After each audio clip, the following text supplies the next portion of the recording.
Sa kabila ng pananakot at panguudyok ng China sa West Philippine Sea, hindi raw titigil ang Pilipinas sa resupply at patrol mission sa Ayungin Shoal.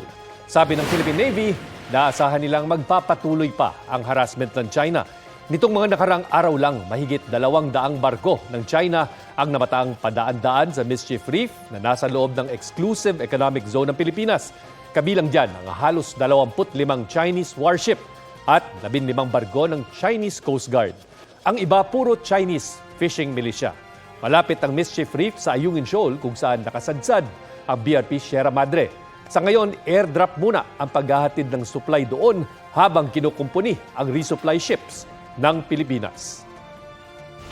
Kapuso, alamin ang maiinit na balita. Bisitahin at mag-subscribe sa GMA Integrated News sa YouTube.